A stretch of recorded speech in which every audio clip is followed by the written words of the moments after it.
मैं विशाल भारती आप सबका मिशन कैंप में स्वागत करता हूं। यदि आप वीडियो में पहली बार तो वीडियो को लाइक सब्सक्राइब शेयर जरूर कर लीजिएगा ताकि नेक्स्ट वीडियो का नोटिफिकेशन मिल सके। यदि आप दिल्ली पुलिस आरओ की परीक्षा की तैयारी कर रहे हैं, परीक्षा देना चाहते हैं, तो उसके लिए क्वेश्चन अति महत्वपूर्ण होने वाला है। किसी भी कंपटीशन के लिए क्वेश्चन अति महत्वपूर्ण होने वाला है। तो चलिए बिना समय गंवाए क्लास को स्टार्ट करते हैं। तो आज का पहला क्वेश्चन कह रहा है, सिंधु घाटी सभ्यता में अग्नि पूजा किस स्थान पर खोजी गई अग्नि वेदिका से सिद्ध होती है? तो इसका सही जवाब है कालीबंगा। ए इज द राइट आंसर। दूसरा क्वेश्चन कह रहा है, निम्नलिखित में से किस एक में चंद्रगुप्त मौर्य द्वारा मगध का राज सिंहासन प्राप्त करने की कथा दी गई थी? इसका सही जवाब है मुद्रा राक्षस। मुद्रा राक्षस, D is the right answer. तीसरा क्वेश्चन कह रहा है, सुभाष चंद्र बोस को राष्ट्रनायक किसने कहा था? सुभाष चंद्र बोस को राष्ट्रनायक किसने कहा था? इसका सही जवाब है Rabindranath Tagore. Very important question है ये, तो इसका सही जवाब हो जाएगा सी इज द राइट आंसर। अगला क्वेश्चन कह रहा है, दीवान ए मुस्तक राज किससे संबंधित था? दीवान ए मुस्तक राज किससे संबंधित था? इसका सही जवाब है भू राजस्व विभाग से। भू राजस्व विभाग से, A is the right answer. Clear. पांचवा क्वेश्चन कह रहा है, निम्नलिखित में से टोडरमल की भू राजस्व व्यवस्था किससे संबंधित है? निम्नलिखित में से टोडरमल की भू राजस्व व्यवस्था किससे संबंधित है? इसका सही जवाब है जाब्ती। ठीक, B is the right answer. छठवां नंबर कह रहा है, सुरक्षा कपाट सिद्धांत किससे संबंधित है? सुरक्षा कपाट सिद्धांत किससे संबंधित है? इसका सही जवाब है भारतीय राष्ट्रीय कांग्रेस से। तो C is the right answer. सातवां नंबर कह रहा है, सांप्रदायिक चुनाव प्रक्रिया कब प्रारंभ हुई? सांप्रदायिक चुनाव प्रक्रिया कब प्रारंभ हुई? 1909 में। A is the right answer. Ganga Yamuna नदियों का सर्वप्रथम उल्लेख कहाँ मिलता है? गंगा एवं यमुना नदियों का उल्लेख कहाँ मिलता है? इसका सही जवाब है ऋग्वेद में। तो C is the right answer. 9वां नंबर कह रहा है, जैन मत में संथारा से तात्पर्य है? जैन मत में संथारा से तात्पर्य है? इसका सही जवाब है उपवास द्वारा प्राण त्यागने का एक अनुष्ठान। B is the right answer. 10वां नंबर कह रहा है, अशोक ने गया जिले में बराबर की पहाड़ी पर किसके लिए गुफाएं खुदवाई थी? अशोक ने गया जिले में बराबर की पहाड़ी पर किसके लिए गुफाएं खुदवाई थी? इसका सही जवाब है Ajivaka. D is the right answer. Next question कह रहा है, भारत शब्द का सर्वप्रथम उल्लेख मिलता है? भारत शब्द का सर्वप्रथम उल्लेख कहाँ मिलता है? पुराण में। B is the right answer. भारतीय संविधान में उल्लिखित इंडिया शब्द की उत्पत्ति किस भाषा से हुई है? भारतीय संविधान में उल्लेखित इंडिया शब्द की उत्पत्ति किस भाषा से हुई है? इसका सही जवाब है यूनानी। C is the right answer.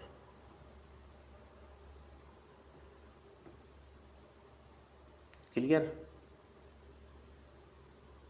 क्षेत्रफल की दृष्टि से विश्व में भारत का कौन सा स्थान है? तो सातवां है। सातवां है। सी इज द राइट आंसर। कर्क रेखा व मानक समय रेखा कितने समान राज्यों से मिलती है? वैसे तो कर्क रेखा 8 राज्यों से गुजरती है, अब भारतीय मानक समय जो है वो 5 राज्यों से गुजरती है, लेकिन क्वेश्चन के अकॉर्डिंग जो है कर्क रेखा व भारतीय मानक समय रेखा कितने समान राज्यों से, मतलब सेम राज्यों से मिलती है? इसका सही जवाब हो जाएगा 2। क्लियर, ध्यान दीजिएगा इस क्वेश्चन को। 2 B is the right answer. निम्नलिखित में से प्रायद्वीपीय नदी तंत्र में से नहीं है? तो गंगा नदी जो है प्रायद्वीपीय नदी तंत्र में नहीं आती है, तो B is the right answer. निम्नलिखित में से शतुद्री किस नदी का प्राचीन नाम था? निम्नलिखित में से सतुद्री नदी किस प्राचीन नदी का नाम था, जिसका सही जवाब है सतलज का। D is the right answer. Sindhu नदी भारत में किस स्थान से प्रवेश करती है, दमचौक में। क्लियर, तो ए इज द राइट आंसर।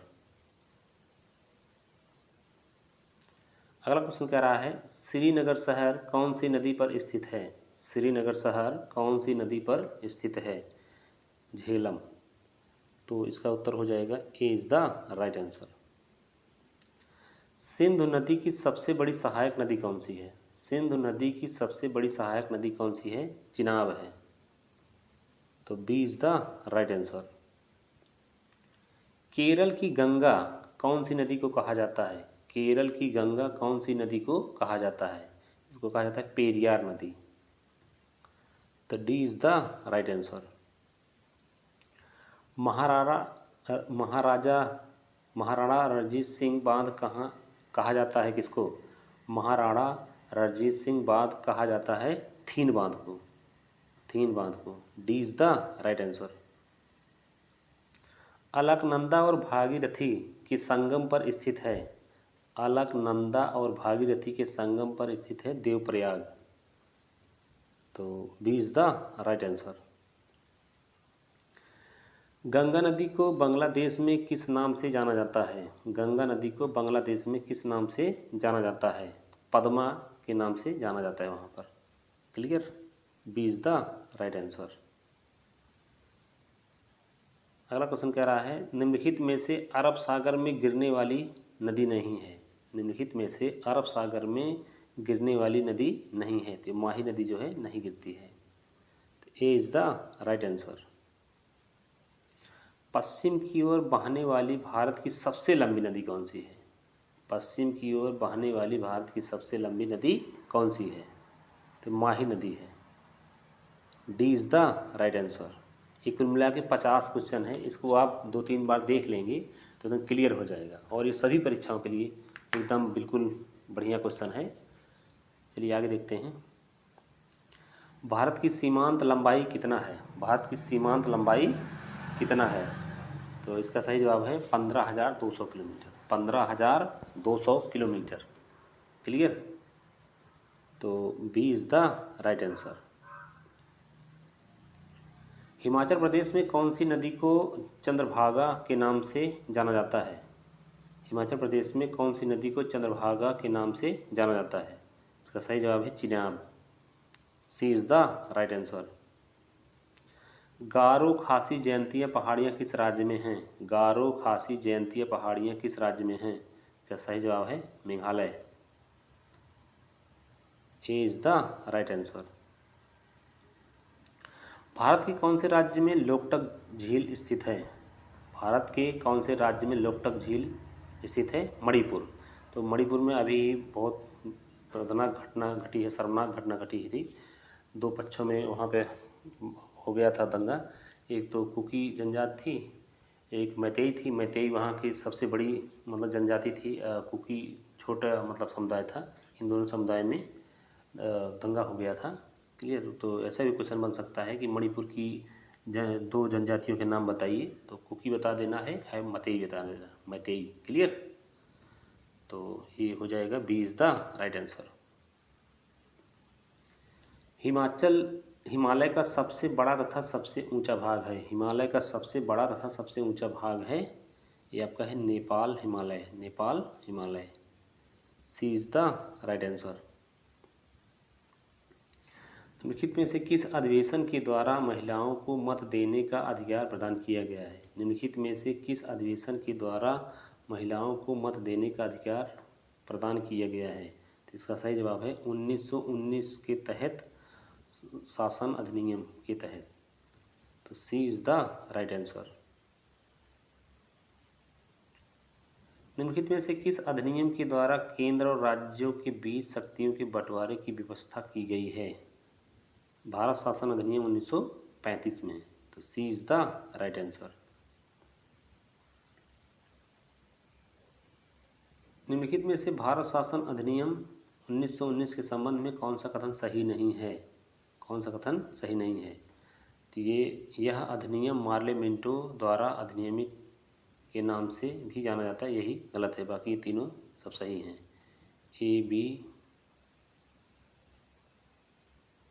ए सी और डी सब सही है, बी सही गलत है। यह अधिनियम मार्ले मिंटो सुधार अधिनियम के नाम से जाना जाता है, यही गलत है। क्लियर? तो B is the right answer. भारतीय प्रांतों में द्वैध शासन व्यवस्था लागू की गई थी। भारतीय प्रांतों में द्वैध शासन व्यवस्था लागू की गई थी भारत शासन अधिनियम 1919 द्वारा। तो C is the right answer.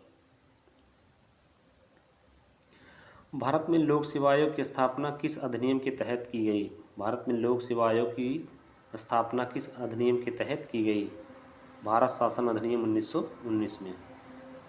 तो B is the right answer. संविधान सभा की अंतिम बैठक कब हुई थी? संविधान सभा की अंतिम बैठक कब हुई थी? इसका सही जवाब है 24 जनवरी 1950 को। और संविधान निर्माता की बात पूछेगा, डॉक्टर भीमराव अंबेडकर थे। संविधान के प्रारूप समिति के अध्यक्ष भी भीमराव अंबेडकर थे और संविधान का अध्यक्ष वो राजेंद्र प्रसाद थे। क्लियर? तो इसका सही जवाब हो जाएगा B is the right answer. उद्देश्य प्रस्ताव को संविधान सभा में किसने प्रस्तुत किया था? क्लियर? उद्देश्य प्रस्ताव को संविधान सभा में किसने प्रस्तुत किया था? इसको किए थे पंडित जवाहरलाल नेहरू। तो D is the right answer. Cabinet mission Bharat में किस वर्ष आया? कैबिनेट मिशन भारत में किस वर्ष आया? वर्ष 1946 में। B is the right answer. 26 नवंबर 1949 को संविधान के कुल कितने अनुच्छेद लागू हो गए थे? 16 अनुच्छेद जो है वो लागू हो गए थे। B is the right answer. संविधान सभा की एकमात्र महिला सदस्य जिसने देशी रियासतों का प्रतिनिधित्व किया था, उसका सही जवाब है Annie Mascarene. Annie Mascarene. D is the right answer. और फिर देख लीजिए, संविधान सभा की एकमात्र महिला सदस्य जिसने देशी रियासतों का प्रतिनिधित्व किया था, Annie Mascarene. Clear? D is the right answer. अगला प्रश्न कह रहा है क्रिप्स मिशन भारत में किस वर्ष आया? क्रिप्स मिशन भारत में किस वर्ष आया? इसका सही जवाब है 1942 में। तो B is the right answer. संविधान सभा का निर्माण किस मिशन से हुआ? संविधान सभा का निर्माण किस मिशन से हुआ? इसका सही जवाब है cabinet mission. A is the right answer. संविधान की द्वितीय अनुसूची का संबंध किससे है? संविधान की द्वितीय अनुसूची का संबंध किससे है? ये महत्वपूर्ण पदाधिकारियों के वेतन से है। इसका मतलब D is the right answer. Bharat संघ में शामिल राज्यों और संघ शासित क्षेत्रों का उल्लेख भारतीय संविधान की किस सूची में है? भारत संघ में शामिल राज्यों और संघ शासित क्षेत्रों का उल्लेख भारतीय संविधान की किस अनुसूची में है? इसका सही जवाब है प्रथम अनुसूची में। तो ए इज द राइट आंसर। भारतीय संविधान की तीसरी अनुसूची का संबंध किससे है? भारतीय संविधान की तीसरी अनुसूची का संबंध है शपथ तथा प्रतिज्ञान से। इसका सही जवाब हो जाएगा B is the right answer. 46 number कह रहा है जैव ईंधन किस पादप से के बीज से प्राप्त होता है? जैव ईंधन जो होता है किस पादप मतलब पेड़ के बीज से प्राप्त होता है? इसका सही जवाब है jatropha. Jatropha. B is the right answer. अग्निशमन यंत्र में बोतल में रखे सांद्र सल्फ्यूरिक अम्ल के साथ निम्नलिखित में से किसका सांद्र विलयन रखा जाता है? अग्निशमन यंत्र में बोतल में रखे सांद्र सल्फ्यूरिक अम्ल के साथ निम्नलिखित में से किसका सांद्र विलयन रखा जाता है? सोडियम बाइकार्बोनेट का। क्लियर? तो C is the right answer. परमाणु भट्ठी में कौन सा ईंधन प्रयुक्त किया जाता है? परमाणु भट्ठी में कौन सा ईंधन प्रयुक्त किया जाता है? तो यूरेनियम इस्तेमाल किया जाता है। Clear? C is the right answer. Second last question है आज का। फोटोग्राफी में उपयोग किया गया प्रकाश संवेदी यौगिक है? फोटोग्राफी में उपयोग किया गया प्रकाश संवेदी यौगिक है silver bromide. Silver bromide, C is the right answer. Last question देखिए, दृष्टि दोष निवारण में किसका उपयोग किया जाता है? दृष्टि दोष निवारण में किसका उपयोग किया जाता है? लेंसों का। क्लियर? तो A is the right answer. तो ये आपके पूरे 50 क्वेश्चन हो गए हैं। इसको आप 2 से 3 बार देख लेंगे तो जितनी भी परीक्षा में आप बैठेंगे उसके लिए पक्का ये एडवांटेज देने वाला है ये। ठीक, तो वीडियो जैसा भी लगा हो इसको कमेंट बॉक्स में ज़रूर बताइएगा और अपने दोस्तों के पास शेयर करना ना भूलिएगा, लाइक सब्सक्राइब जरूर कर लीजिएगा। चलिए आज क्लास को समाप्त करते हैं। जय हिंद, जय भारत।